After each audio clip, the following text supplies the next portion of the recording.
Naka-jeep ka dyan ha, luglo ka dyan ha.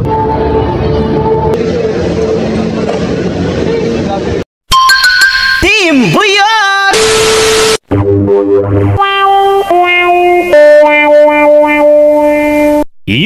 Magandang araw! Ngayon araw nga pala mga kabuyot ay nandito nga pala tayo sa may Cebuana. Ngayon araw nga pala mga kabuyot ay may nagpadala nga pala sa atin. Ipasyal ko nga daw ang aking mga baby lalabs Junakis at ang aking baby lalabs Darling. At syempre mga kabuyot, bago ko nga pala makalimutan ng lahat, papakilala ko muna kung sino yung nagpadala sa amin. Ipinapakilala ko nga pala sa inyo mga kabuyot ang aming magandang mami na si Mami Hatsuse.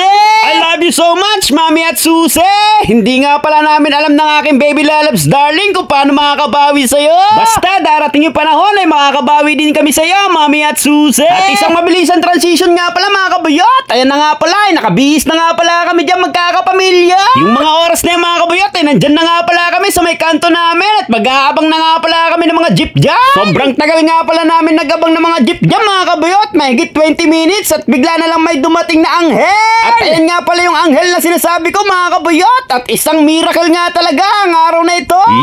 At talagang napakagwapo pa talaga yung binaba ng Panginoon na anghel. At syempre shoutout nga pala sa poging tropa natin sa Gabaya Boys. Ayan, shoutout sa iyo pare. Nakalimutan ko yung pangalan mo pero maraming salamat sa iyo.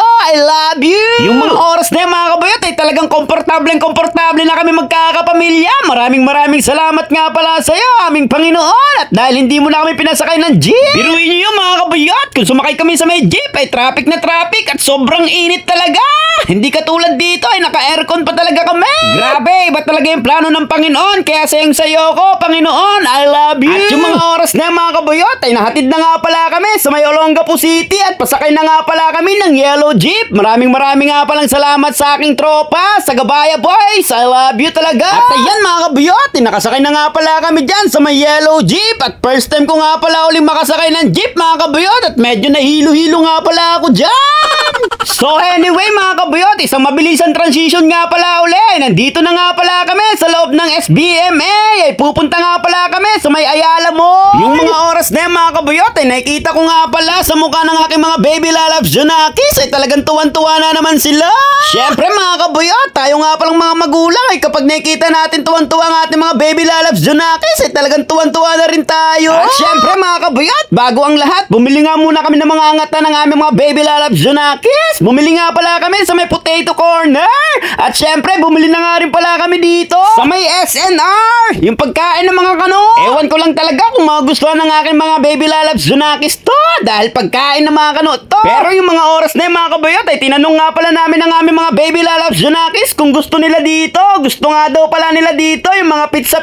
At habang hinihintay nga pala namin yung order namin dyan mga kabayot, ayan nagkukulitan nga pala kami dito ng aking baby lalabs Junakis at kinakain na rin namin dito yung potato corner para hindi nga pala kami mainit. At syempre mga kabuyot, kulang yung araw ng mga bata kung di sila makakapaglaro. At ayan, pagtapos nga pala namin mag-order sa may SNR, ayan, naglaro ka agad sila. At yung mga oras na mga kabuyot ay talagang naiingit nga pala ako sa aking mga baby lalabs Junakis. Ay talagang gustong-gusto ko na talagang sumakay dyan mga kabuyot. At kaya lang mabigat na talaga ako kaya hindi ako makasakay.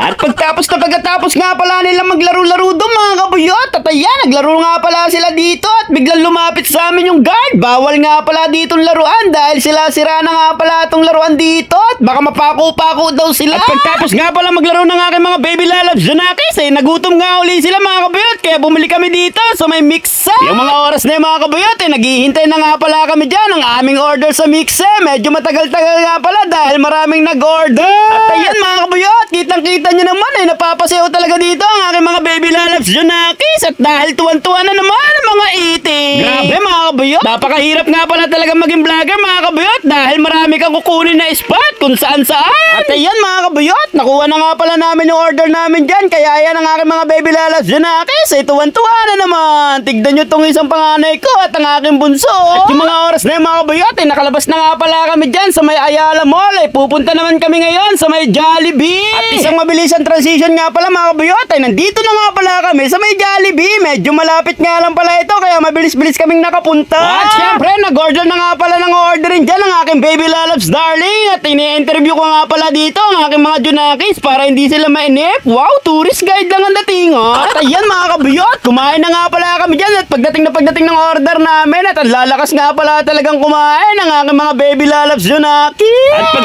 pagkatapos nga pala namin kumain sa may Jollibee mga kabuyot, ayan, lumabas na nga pala kami dyan at may pupuntahan pa kami. Pupunta nga pala kami dyan sa may Novo, sa may tapat ng SM. Bibilihan nga pala namin ang aming mga junakis ng mga makakain nila at ang pang-stock nila. Isang mabilis ang transition nga pala uli mga kabuyot. Nandito na nga pala kami sa may Novo at nagulat nga pala kami dito ng aking baby lalabs darling. Ay may grocery na nga pala dito dahil dati bilihan lang ito ng mga laruan at mga damit-damit. Ngayon may grocery na pala. Grabe, nakakatuwa naman talaga. At pagkatapos nga pala namin mag-grocery mga kabuyot, dumaretso na nga pala kami doon sa may Chowking at bibili nga pala kami ng pampasalubong sa aking magulang. At medyo mahaba nga pala yung pila dyan mga kabuyot. Ayun nga pala yung aking baby lalabs darling, ay nakapila pa rin. At syempre, sa mabilisang transition na naman mga kabuyot, ayun na nga pala, naka-order na nga pala ang aking baby lalabs darling. Kaya ayan, pauwi na nga pala kami at pasakay na nga rin pala kami sa may Blue Jeep. Hanggang dito na nga lang pala ang ating kwento mga kabuyot. At bago nga pala natin itong tapusin, ay sobrang nagpapasalamat talaga ako kay Mami at Susie. Maraming salamat sa iyo Mami at Susie.